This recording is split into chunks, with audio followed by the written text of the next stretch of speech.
how's it going? Today we're going to be making chicken a la king. So basically chicken a la king is chicken suspended in like in a creamy sauce full of vegetables. So kind of in the same family as a chicken pot pie or the chicken and leek pie we made the other day. It's not going into a pie form, but I would not say that those were dissimilar items, okay? A lot of the technique, a lot of the way that we make them is going to be very similar. So I'm going to go ahead and get one onion chopped.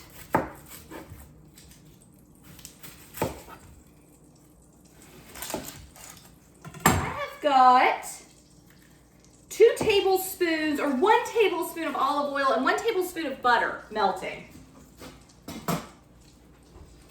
So that butter is just going to give just a nice taste.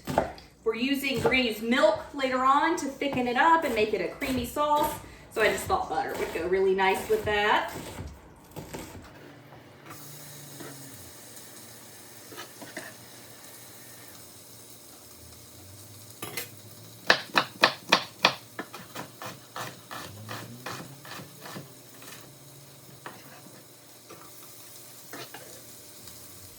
Okay. Got our onion going, already smells great. Then I've got 8 ounces of mushrooms, which I'm gonna just run my knife through, just slice them up. And I just wiped these off with a damp paper towel. And so this is a relatively quick cooking meal. We are gonna use rotisserie chicken to make it go a little more quickly, make the work a little faster. You of course could roast chicken in the oven. You could just use any kind of leftover chicken you've got. Maybe if you grilled chicken earlier in the week would be good. I mean, you could pan sear your chicken off on both sides and then pull it out, make the sauce. I'm gonna turn this down a little. Make the sauce, put the chicken back into the sauce and just let it cook, just like you would with chicken with 40 cloves of garlic or coq au vin. You wouldn't need for it to cook several hours just for the chicken to get to 165, but I have made it that way before and it's fine. But I've got some rotisserie chicken, and that maybe is not the most economic way, but it's certainly the easiest and fastest. And I'm just using half of a roast chicken that I've already shredded up. Okay, so I just want to get a little bit of color on these, and I'm getting a little bit of searing. I'm going to go ahead and add my mushrooms in. As I've said, mushrooms always seem like they cook super quick, but they don't, because they have to release all their juice first before you get any color on them. So they're deceptively longer cooking than one would think. I'm going to go ahead and salt and pepper this.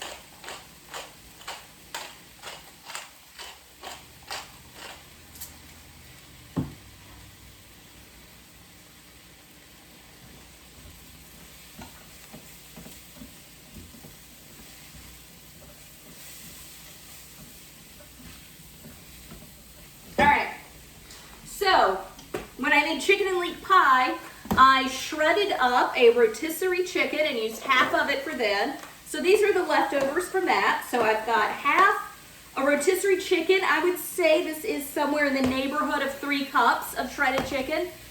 2.5 to 4. That looks like about 3 to me. Doesn't look like it would quite fill up my quart measuring cup. You know, that's pretty much what I'm using to judge my measurement. And then we're going to just use a bag. I've just set it out a few minutes ago to take the chill off, but it's frozen still mostly. Just frozen mixed vegetables. So it's a combination of green beans, peas, carrots, and corn. You absolutely could chop celery and carrots. You could add fresh corn. You could do really whatever vegetables you like. And, you know, with a lot of dishes like that, it's true of many dishes. You know, with the coq au vin, I used leeks and celery and carrots and onions, but you could use turnip turnips and parsnips. You know, you could I threw peas in at the end. If you love corn, you could throw corn in at the end, right? Dishes like this, like you're not really bound by the specific vegetable that goes into it. Use the vegetable that you like, okay? So one thing I am doing that is different, I'm gonna use sun-dried tomatoes. A lot of recipes for chicken a la king call for canned pimentos. So little diced up canned red peppers.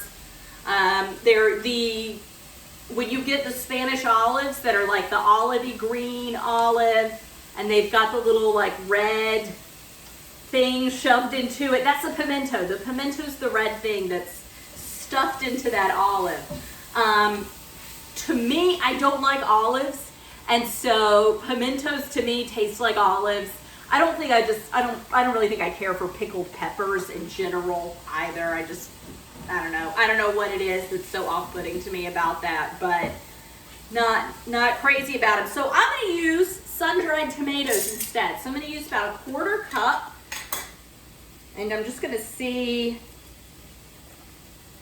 They don't really need to be cut up, so pre-sliced. No need to do that. But traditionally, chicken a la king has usually vegetables of your choice, honestly. Mushroom is usually pretty traditional. Doesn't mean you couldn't leave them out if you didn't like it or didn't have it.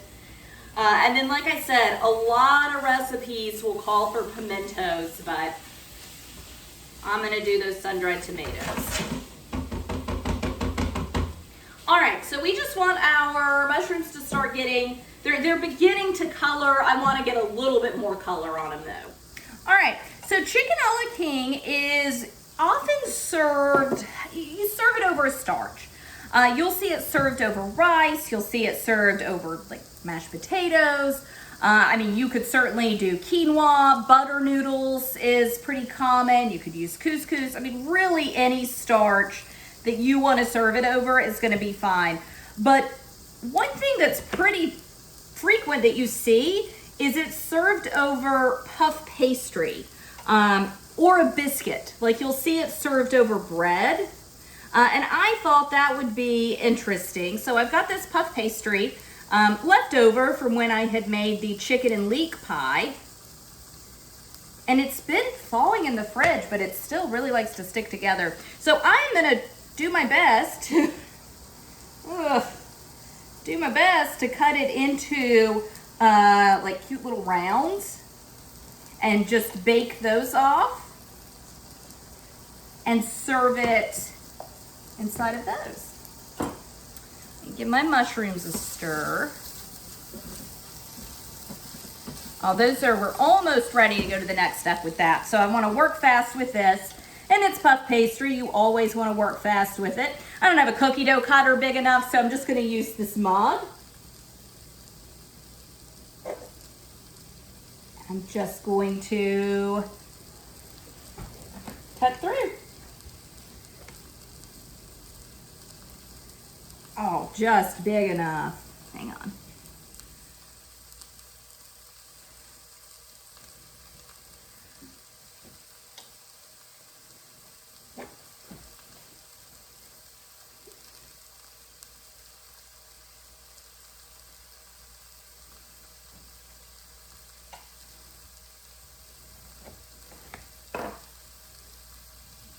Yay, look at that.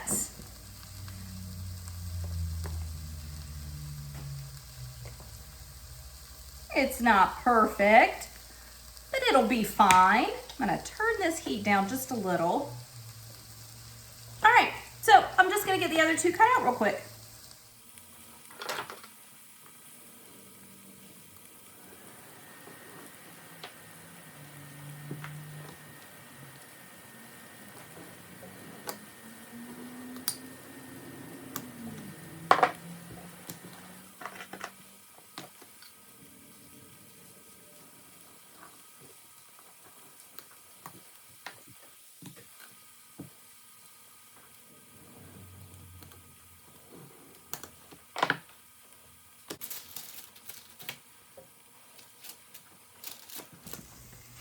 right, so we've definitely got some that are really nice and brown. Others aren't quite as brown as I would in a perfect world want them to be, but I think they're gonna be fine.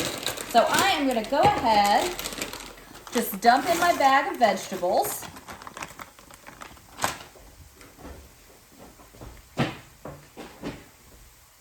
I'll go ahead and throw in my sun-dried tomatoes. Let the heat and any moisture in here kind of start to plump those out. You could use the ones that come in oil as well, or of course you could use pimentos, which would just be standard. So I'm not really looking to cook these through just yet. I mean, they're frozen vegetables, so they're already cooked through. But I want to go ahead and start making my sauce. So I'm just going to use my favorite, which is Wondra. You could, of course, use 2 tablespoons of all-purpose flour. I'm just going to use 2 tablespoons of this.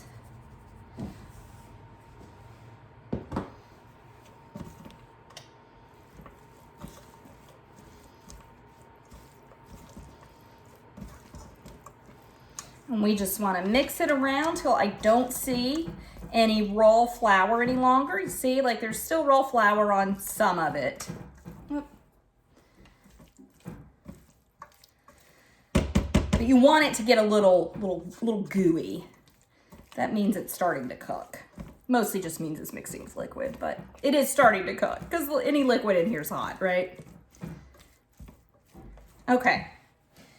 So do that. I'm going to deglaze with a little wine, although in all honesty, the residual heat or the liquid that's in the frozen vegetables went ahead and deglazed my pan for me. So the wine's not really deglazing. It's just going to be adding flavor though.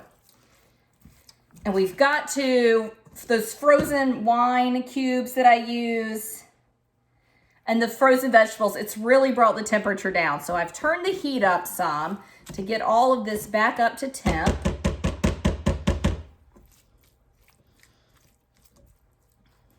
And we'll just give it a few minutes.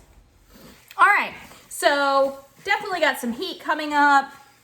I can smell the alcohol of the wine burning off.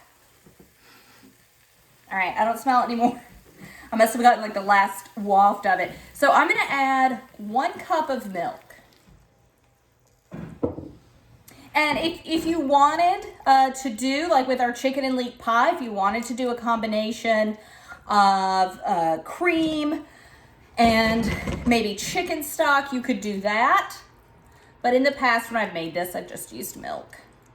I'm running a little low on my homemade chicken stock too, so I'm trying to conserve. Oh, and I'm gonna go ahead and add all this chicken in.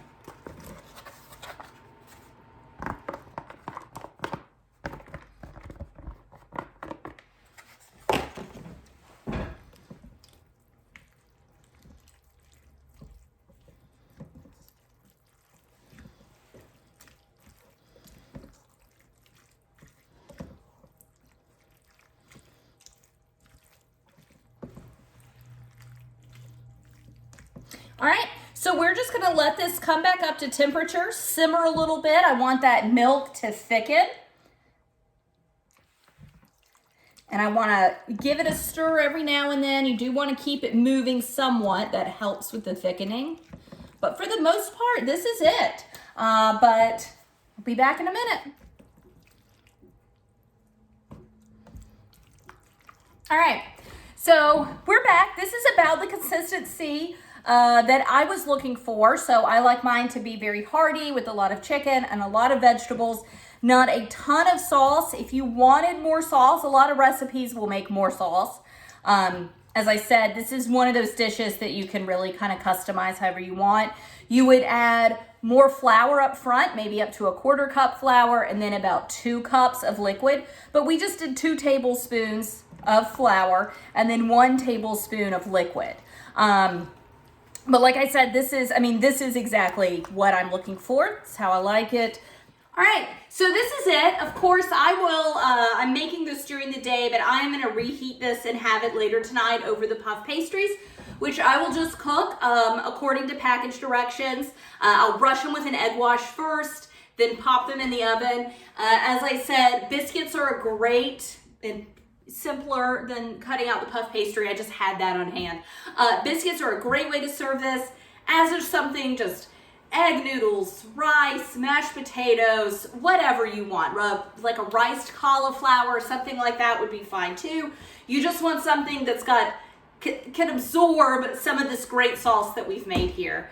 But that's it for now. Thanks for joining me. Bye.